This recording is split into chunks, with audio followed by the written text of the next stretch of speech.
Könyörgöm, hát ez tökéletes meghatározás. Most mi ezzel a baj? Itt kell, korunk gondolkodójának. Nagyon nagy ember vagyok egyébként. Akkora ember vagyok, hogy már saját magam is eltakarom saját magam előtt. Mert eltették velem, tévében, van egy ilyen professzori, meg összeütöttek egy cintányot, nekem már ott kell lenni, és megnyilvánulni. Márkját, mint az egyház. Hol jut Márkját? Hol jutott? Csak elmondja, hogy meddig tart az ő egyháza. És felhívja a katolikus híveit, hogy ne eltévedt bárány legyen, hanem bárány legyen. Nem tudom, világosan. Hát ez a vallásszabadság. Hol jutott Márkját? Más kérdés, hogy egyesek megneveznek a heti válaszban egyes személyeket, és akkor megint lehet generálni a dolgot, mert nem annak örülnek, hogy nemzetnek hit van, hanem katolikus egyház, Márkját. Nem tudom, mint a megrendelésre született volna. Komolyan mondom, hogy nem ezt vette ki, lennének a nagyobb része arról szól, hogy nemzet. Nem tudom, másik része csak a hit, de azzal nem foglalkozott. Ez a Tártosok a Svejzban vannak című cikk, ami egyébként nagyon jó cím, el kell, hogy mondjam, ugye a tizedés meg a többiek után szabadon, de nem kellett volna megszületni egyébként, mert nem erről szól ez a levél. Nem tudom, hogy érthetően. Az más kérdés, hogy abban az irányban van, de nem ez a lényeg. Tehát van ez, hogy olyan, mintha keresztény lenne, mégsem keresztény, nem megy be a templomba, de beszél róla. Ez tényleg van abban az irányban, de nem ez volt a lényege a levélnek. Hogy azokat nevesít, akkor azoknak a táborát ráúszítani a katolikus egyházra. Nem tudom, hogy érthetően. Mert ebből ez lesz. Most azt mondja, hogy arra kérjük katolikus testvéreinket, hogy óvakodjanak minden ilyen megtévesztő kezdeményezéstől. Pártostól figyelmeztetés a napjainkban is idő szerint. Ez nagyon jó megint, amit itt. Azt mondjuk, mert jön idő, amikor az egészséges tanítást nem hallgatják szívesen, hanem saját ízlésük szerint szereznek maguknak tanítókat, hogy fülüket csiklandoztassák. Nagyon jó. Nagyon jó. Ez az, amikor ugye elveszik a nemzettől, a nemzettudatot, elveszik a hitét, nem tudja mivel, mert könyörgöm. Hát, hogy csak a történelmekhez ilyeneket dobunk ki. Szent István, Szent László, vagy Hunyadi János, hiába harcolt volna Nándorfehérvárnál, vagy második Rákóczi Ferenc, vagy a protestált is mondja, kiváló Bethlen Gábor. Ezek nem kellene? Vagy helyette, hogy szaladgálunk ott, mit tudom én, milyen szertartáson jobbra-balra, de nem a tátosdobban fog baj, hanem az, hogy be nem menne templomba. És közben úgy néz ki, meg kell, hogy mondjam sokszor, de nem hagyományos, hogy vitézekkel állunk szemben, hanem olyan, mintha Vitéz László jelmezes bagás lenne az egész. És rögnek rajtunk azok, akik nem hozzánk tartoznak. Majdnem mondtam egy megjelölést. Tessék? Az. Tehát majd mindenki tudja. Igen, és rögnek rá, és ők generálják, állítom. És mivel ez úgy van, hogy mivel elvették, állandóan gyalázzák a nemzetet. Állandóan a hitet meg elvették, nem tudja, hogy mi a jó közötti különbség. De ennek nem lehet, hogy elkezdik őt kiszolgálni, mint ahogy mondtam már, és egy picit rakja arról a vágányokat is már nem tud mi, meg nem jutunk el oda, ahol nekünk tényleg a nemzetünk van, és ahol nekünk tényleg a hitünk van. És ez úgy járunk, mint az indiánok. Az indiánokról tudjuk, hogy jártak. És jó, de úgy sikerült őket, hát tulajdonképpen eltüntetni, de más volt a gondolkodási módjuk. Ez nagyon szépen kifejezik, nem fehér embernek hívom, mert a fehér ember az félreérthető. Hívjuk úgy, hogy a finanszhatalom gondolkodási módja, jó? És akkor mindenki tudja, hogy a csüngőorúakról van szó. Na, tehát de nálunk nem érdekes, hogy honnan jön, az érdekes, hogy mit csinál. Tehát nem az a gond, hogy zsidó, nem tudom értető. Tehát nem fajkérdésről van szó, viselkedésről van szó. No, tehát a lényeg az, hogy azt csinálták, hogy most azt, hogy Dividiát az összes indiánt ugye különböző szövetségekbe hozták össze, és a helyzet az, hogy ugye a hatalmas amerikai területen, hát már ők maguk sem tudták, hogy melyik szövetséghez tartozik egyik törzs, és melyik a másikhoz.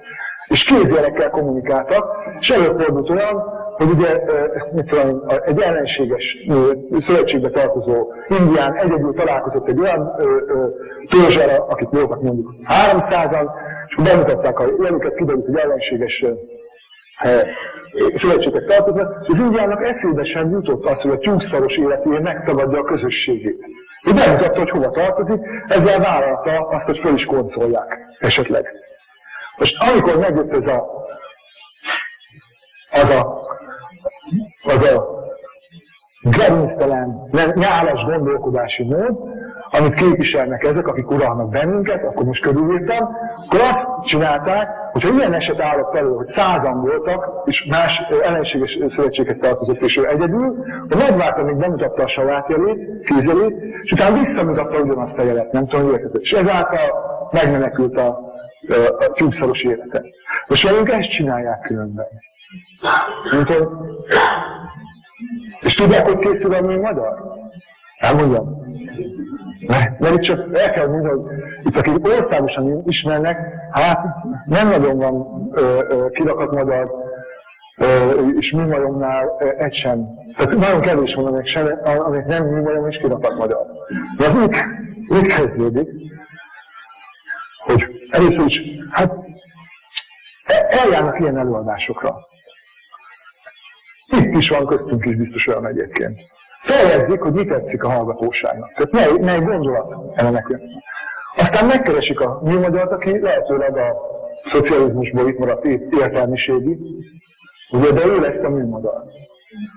Most ugye miután a Echo TV, meg a Bill TV, meg az összes újságok, amit mi nemzetén tudunk a kezünkben van, azt csinálják, hogy nagyon súlyos kérdések. Amikor meg kell nyilvánulni, nyílt levelet írni, meg stb. Akkor ez az emberhez elmennek. Ő visszamondja az igazságokat, és már azt hiszük, hogy velünk van. Már azokat, amit följegyeztek, és már azt hiszük, hogy velünk van. Nem tudom, hogy érthetően. És akkor így fog minket például ezen a katolikus egyház ellen lázítani. Értjük? Szóval különben ez szomorú, de egy valamire szeretném, én a hallgatóságot, egy valamire szeretném rámenni. Azt nem kell nekem hinni, de azt higgyék, hogy feltétel nélkül egyetlen egy előadót sem hallgassanak. Így sem, hanem gondolkodjanak. Magyarnak lenni, az manapság gondolkodni. Mert mi akkor cselekszünk jól. Tehát az értelem az tényleg a mennyek országának kapuján kopogtak. Ugyanis mi akkor cselekszünk jól, ha azt szeretjük, amit az értelmünk igenel. Amikor elválasztotta a jót és rosszat. Mert lehet, ha csak a szív útján járunk, lehet olyat szeretni, ami elpusztítja az ember. És ez az előadásokra is igaz. Nem tudom, értető. Tehát az nem elegendő, hogy érezni kell. Az értelem, érzés, és az érzéknek egy irányba kell, azért is mondja egy irányba kell állni. Tehát nagyon egyszerű, hogy a kábítószert lehet imádni, csak az ember a végén pusztulásba jut.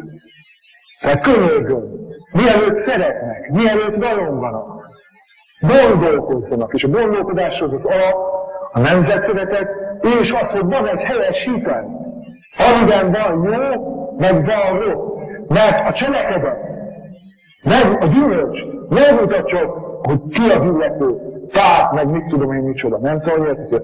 Egyébként is a helyzet azt, hogy szenvedünk önnel, hogy ez nem történik meg, és ez a rendszer, amiben most élünk, nem is hagyja. Mert ugye ez a úgynevezett demokrácia, az azt mondja, hogy annak van igaza, aki sokan van.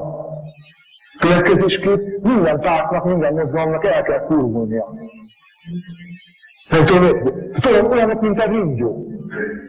Tehát össze kell állni régi személyes, régi emberekkel, mert azok utat jelentenek a médiához, de ebben a pillanatban már nem is lehet eljárni következetesen. Hát ha csak egység van, ma nincsen egységnek ide. Ha egység van, akkor amikor oda jutunk, hogy Demján Sándortól meg kéne kérdezni, vagy a Széles Gábortól, hát fiúk, a 90 milliárd fölötti vagyon hogy jött össze? azt milyen egységben kérdezzük meg? Nem tudom, érthetően.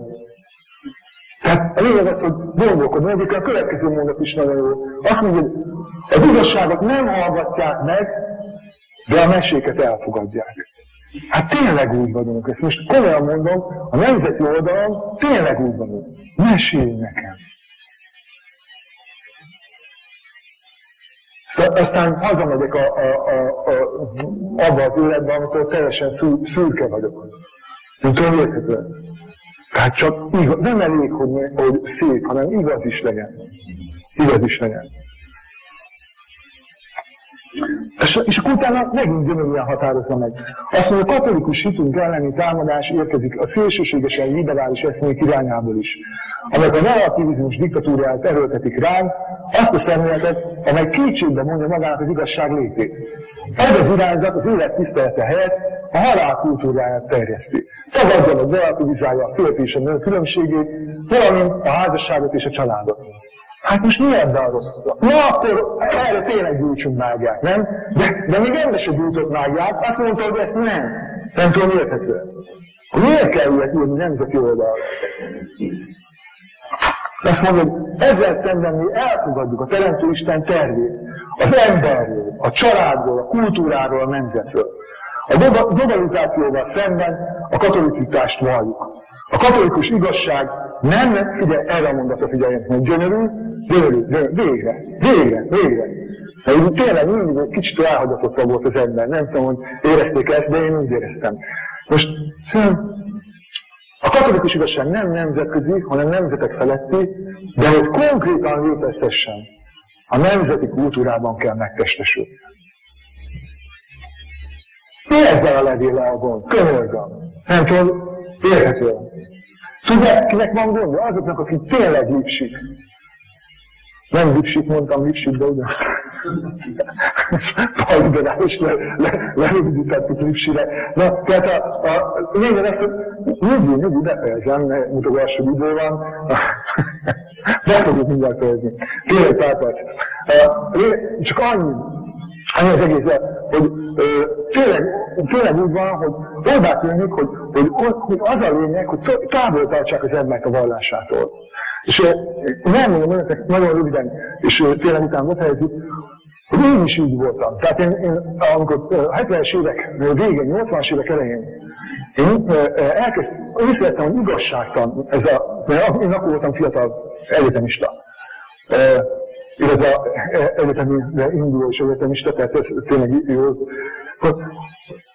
Mert én nem anyaterően szívtam magamban a szocializmus ellenességet. De ezt észrevettem ekkor már, ugye, hogy az a rendszer igazságtalan. Ugyanolyan igazságtalan, mint a mostani, mert ugyanazot csinálják. És én kerestem volna, hogy hát hol lehet megtalálni. Egész magamat is kerestem, és a nemzetemet is kerestem. És persze, és a vallásomat is kerestem. És akkoriban ugye olyan mély gyűlölet volt a katolicizmus ellen, vagy a kereszténység ellen, mint most egyébként, meg kell mondani, csak most kénytelenek már hasonlulni. Ez bizonyos szempontból jobb is, meg rossz. És akkor nekem el kellett menni keletre. Tehát én a 80-as évek elején olvastam Hamvas Bélát, aki egyébként egy kiváló, nagyon jó író, csak nem jutott el a nemzetig. De nagyon jó filozófiai gondolatai vannak. És ugye az ember rajta keresztül egyébként mint emberi minőség volt. De nem tudom, tudják-e, hogy ő acélékot nem hordoz be. Nem úgy, mint az összes többi televíziónál dolgozott, meg mit tudom én micsoda. Acélék megkeresték, hogy megjelenhetnek könyvei. És a Hamvas úgy halt meg 1968-ban, hogy addig ugye nem jelennek könyve. Nekem az akkor mondjuk úgy, hogy múltrendszerben jelentek meg művei. És Tisza Palkonyán volt, segédmunkás, meg kertész volt, szóval úgy élte le az életét. És a fióknak írt, úgy, hogy nem jelent meg semmi. Nem tudom, ez már minőség. Ez ember. Ez ember. Nem az, hogy helyzet az, hogy ha meg akartam jelenni, akkor kellett néha a szocialista gondolatokat is képviselnem? Nem kellett. Nem tudom, világosan. Hát itt van rá a Hamvas példa. És akkor, de a lényeg az, hogy amikor, és akkor eljutottam a nemzetig. De közben ugye a keleti vallásfilozófiát is teljesen elismertem. És nagyon sokáig nem mertem a saját vallásomhoz fordulni, mert a nemzeti oldalról állandóan az jött, hogy először is a keresztény fúj, katolikus az még jobban fúj. Nem tudom, és amikor